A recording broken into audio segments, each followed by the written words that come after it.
Tokyo, a podcast about life in Japan and the collision of Asian and American culture. I am your host, Kim Sensei, English teacher by day and by night, podcaster extraordinaire, broadcasting to you from Okinawa, Japan. Joining me today, sheesh, I haven't done this shit in a while. Joining me today from sunny Los Angeles, my lovely co-host, Justine. Hello, friend. Hello, I'm still chewing bacon because I'm having breakfast. Yummy. There's bacon in my mouth right now. Like real bacon? Delicious American bacon. Oh, hell yeah. Okay, straight from America. Oh my God. Welcome, listeners, to our inaugural Season 2 episode, Okinawa edition, where every episode is now a beach episode. Yeah, sorry about the delay, everyone. It's been a minute because now I have relocated to Okinawa and I've left the mainland. So that's like the biggest podcast update I think there is to say.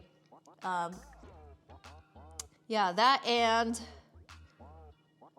our schedule will probably be impacted because my schedule has completely shifted. So things are a little bit up in the air, and I'm probably going to have to shift to monthly podcasts and like recording around like extended holidays. So, but gomen nasai, it's good to be back, and we could talk about Okinawa versus mainland things today. I think is probably our main topic for today.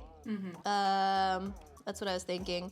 It's like Okinawa versus mainland, and when I say mainland, I mostly mean Tokyo because that's been my mainland experience. Yeah, so I have like a short list of why Okinawa is so much better because I'm really loving this island life. Like I feel like Tokyo is so overrated. Let me put Tokyo on the report card because I feel like Okinawa has been underrated, consistently underrated, and like I feel like Okinawa is so slept on, and then Tokyo is so overrated. Like, yeah, I like Tokyo. Like after having lived there for 3 years, it's definitely like a been there, done that kind of feeling. But I don't even want to give it a B. I feel like a B is too high. B is too high. You know, I feel like C+, like a solid C+. It's like people who have never been there, I feel like think of it as a major world city, but I don't think it's playing on the same level of like cosmopolitanism. Like I would think of like other places in Asia first, I think, before I think of Tokyo as like a major world city. But I don't know, controversial opinion? I don't know, question mark? Leave us your comments below. How do you rate Tokyo? Yeah, like one of the things that I love at least about Okinawa is that I don't miss the train. I really don't miss the train. I don't miss the train. It's so good to drive again because there's I feel like this is really, Okinawa has just like brought out the American in me because there's like so much of a car culture here and like I can relate to the lack of public infrastructure. You don't say. So I don't know. It makes like it's so strange because like I've said this before to other people that like moving to Okinawa has really felt like moving to a very Japanese neighborhood in America because of how Americanized it is here, because of the car culture, because of the prevalence of English here. There's a super, super high level of English proficiency, I feel like, around just with the locals here because of the influence of like the military bases here. So it's like America light, definitely. So I don't know. For me, as an American, it feels like coming home in a weird way. America Simulator. Yeah, speaking of America simulators, I also want to mention American Village, which is a special neighborhood in the middle of the island in a place called Chatan in Okinawa. It's right outside one of the biggest air bases on this island, and it is for Californians especially, like the only way I can describe this place is like a shitty Area 15, like the what is that? What's It's the like artist a called? Something Meow Wolf. Meow Wolf. Yeah. Yes, it's a shitty Meow Wolf interactive exhibition. Like you feel there's like this 5 square block of the most bizarre mashup of like what the Japanese interpretation of American culture on like the west side of this island, and it's called American Village, and it's almost like Disneyland's wannabe little brother. Like it's just this awkward tourist trap of like all the American cliches. So when like Justin comes to visit, like, I'm envisioning it's like a Cheesecake Factory fever dream, but America version. yeah, it's pretty close. Yeah. It's like you think something looks familiar, then you get a little bit closer, and it's really not. So, it is a nice place to hang out though, because it's right on the water. There's a nice boardwalk. And there are actually a lot of Americans who hang out there. So I feel like the American presence makes it authentic. Everything else is not, because all of the restaurants are like Japanese owned, and like they serve burgers and like taco, quote unquote, taco rice. And I've been to American Village many times, and the report card, this is a solid F for every single thing I have ever eaten there. There's like a kebab place. They had chicken kebabs, fucking one of the worst kebabs I've ever had. So like, I don't even know how to describe the flavor. It was just like mayonnaise. Yeah. And like, but it was like trying to be spicy, but it was not spicy at all. And Was the spice like black pepper or something?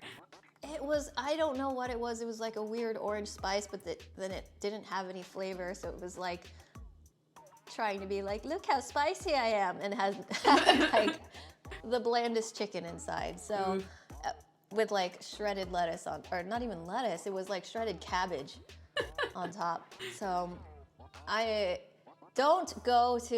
recommendation, don't go to American Village for food. There are a ton of bars there, and they're sort of like, American military frat boy magnets. So if you're looking for that experience, that's the place to go. Yes. What else do I have to say about Okinawa? Beaches though. Beaches though. This is beach episode. So one of the they just finished renovating it. American Village is right next to Sunset Beach, and it's so nice having like this little tiny beach where you can watch the sunset next to like having all of these amenities. So that is really nice. That's another nice thing about Do they have American sea Village. turtles in Okinawa? They do. American Village is not the place to go see sea turtles, though. Okay. But if you go to, I would say, the smaller islands off of Naha, there's like a port where you can get on and ride a ferry for like an hour, and there are these even tinier islands that take you an hour to get to, and like that, I feel like is top tier grade A, like snorkeling, coral, scuba diving. Like that is like one of the reasons you should come to Okinawa. And like see all the sea life and marine life here. Okay, because I think that's also on my list is to see sea turtles because I went to Hawaii last month and I failed to find sea turtles, but beaches were like spot on, 10 out of 10, clearest water, see the Hell fishies, yes. warm. I was just like, shit, do I have to go back to California? Oh my god, I did not hear about your Hawaii experience at all. I know. Well, I went like I think earlier this month actually. I went the second week of November, and I was in Oahu for a wedding at Kula Ranch or whatever that ranch is. Wherever they shot Jurassic Park and a bunch of those like Godzilla movies, and that was super pretty. I was like, damn, these are some bitchin' mountains. But it's wild though, because you see like the red rocks and the mountains and all the greenery, then its background is the ocean. And I was just like, wow, it's freaking beautiful. But I didn't really realize how small Oahu is in relation to like other islands, because I think the whole island itself is like maybe an hour to get from one corner to the other. And I was like, this is tiny, but I'm kind of about it. Like outside of the touristy part, it's all super chill. And I was just like, yeah, I wouldn't mind like staying here for an extended period of time. Yeah, that sounds very similar to the Okinawa vibe, which I'm very much enjoying after having left Tokyo. So yeah, so this is totally our like island beach episode. Nice way to kick off our new season.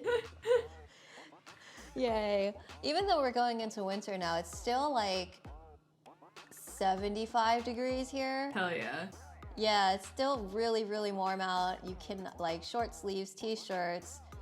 The water is a tiny bit cooler, but me being from the East Coast, it's like still warm as fuck. Like the water is just fine. Like, like it would not faze anybody on the East Coast. Like that would be compared to like the East Coast beach. This water is so much warmer. Nice. So, yeah, in the middle of winter, like it's November now, and like it's still like super, super warm. I did go buy like a 2mm wetsuit jacket just to like, but it's like even more for like sun protection rather than keeping myself warm. So I'm just like, yeah, it's just year-round beaches here. So, because like beaches in California are always cold, aren't they? Yeah. Like I don't like beaches in Cali because it's usually a mile of sand before you hit the water, but in Hawaii it was like, all right, 50 steps, you're at the ocean, and just like, oh shit, all right. Which beaches did you go to? Do you remember the names? I went to Waikiki because I was staying there for the wedding, and then I went to Electric Beach, which is a little more north near Alani. So I didn't really go to a lot of beaches, but I mostly stayed near like the airport area.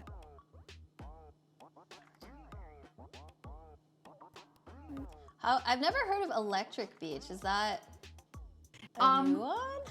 It's not that popular of a beach. It's maybe like an hour and a half north of Waikiki.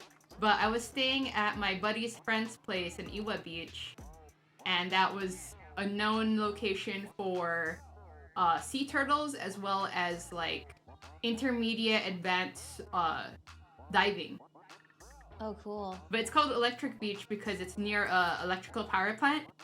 So it totally gave me like Pokemon Go vibes where, oh, this is where you go to get your Grimer and your coughing and your Magnemite. So I was like, mentally, I was like, yeah, this is totally Pokemon.